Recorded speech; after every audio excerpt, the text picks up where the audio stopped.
издание на ТВ магазинот мој соговорник е сестра Ефимија од манастирот во Рајчица. До пред 25 години Македонската православна црква, сега Охридска архиепископија, едва броеше 10 монаси и монахињи.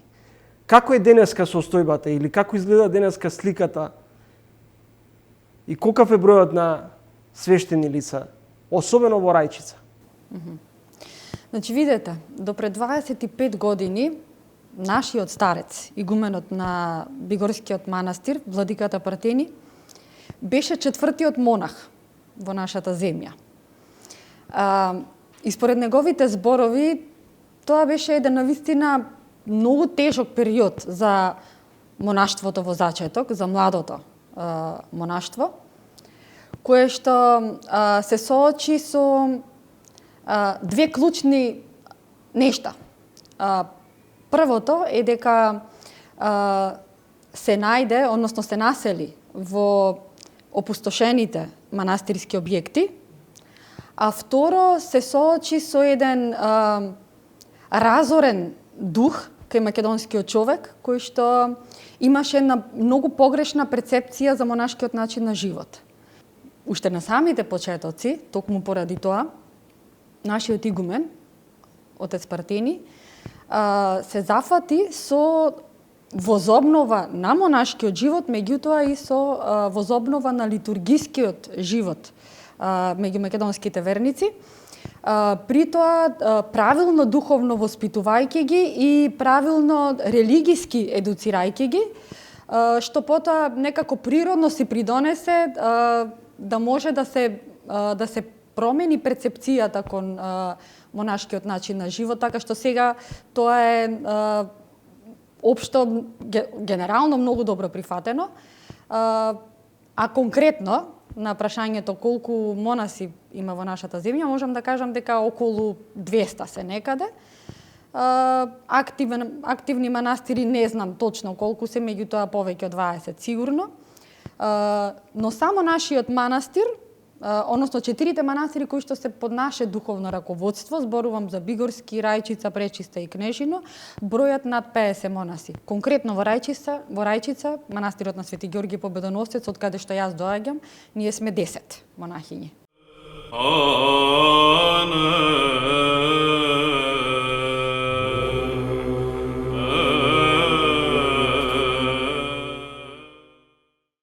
Под наслов Епископ помирување, владиката Наум ќе напише: едни богати, други сиромашни, едни владеат, други се подчинети, едни здрави, други болни, едни се слободни, други во затвор, едните знаат, другите не знаат, како и многу други разлики, верски, национални, расни. Се тоа епископот е должен да го усогласи и усклади. Всушност, прашањето би требало да биде каков треба да биде епископот, нели? Дали треба да биде ваков, така? Знам еден таков епископ, и тоа е епископот Антаниски, господин Партени.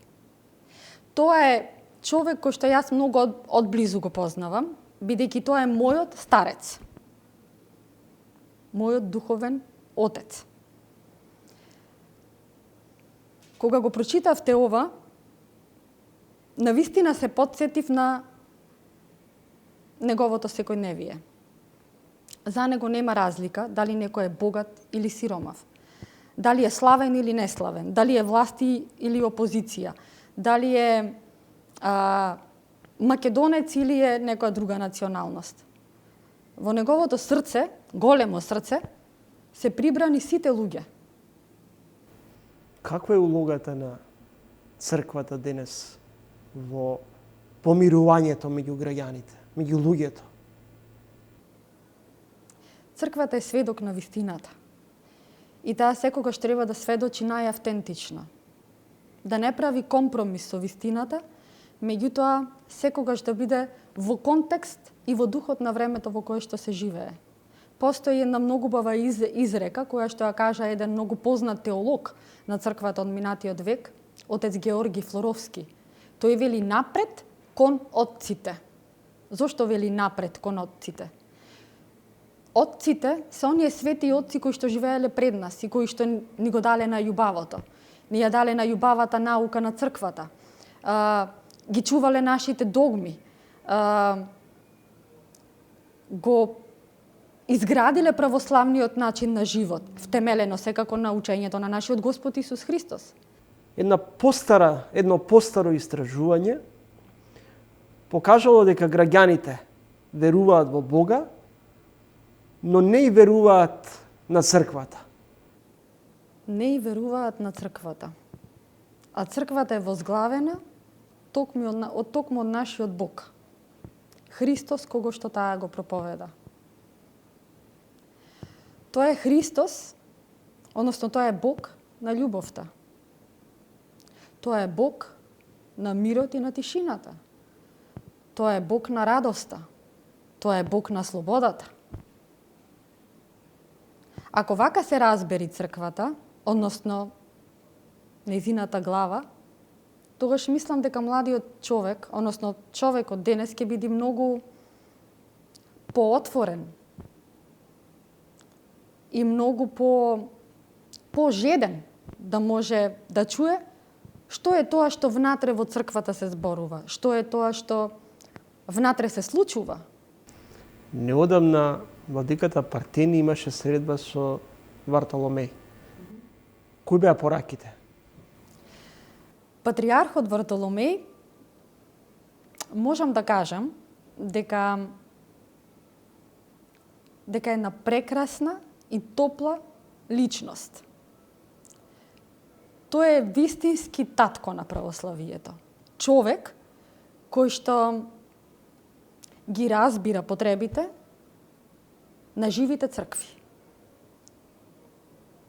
Јас сум сигурна дека неговата љубов кон нашата Македонска православна црква Охридска архиепископија е утврдена и дека тој како единствен кој што може да се занимава со нашето црковно прашање, ќе го стори тоа во догледно време. Дали тука гледате конечно излез од ќорсокакот со кој се соочува Македонската православна црква во диалогот со Српската православна црква? Бидејќи велите меѓу другото, епископот, односно поглаварот Вартоломеј, има чувство и разбирање за нас. Како Македонска православна црква говорам, Охридска архиепископија. И гледаме и се надеваме дека ќе биде така. Сестра Ефимија, на Ден Божик во Трилинг, Божик е празник кога семејството најчесто седнува на трпезата. Божик е празник кој што сведочи за една благогласна тишина. Тоа е празник кој што би рекла пред повеќе од 20 века направи една тивка револуција.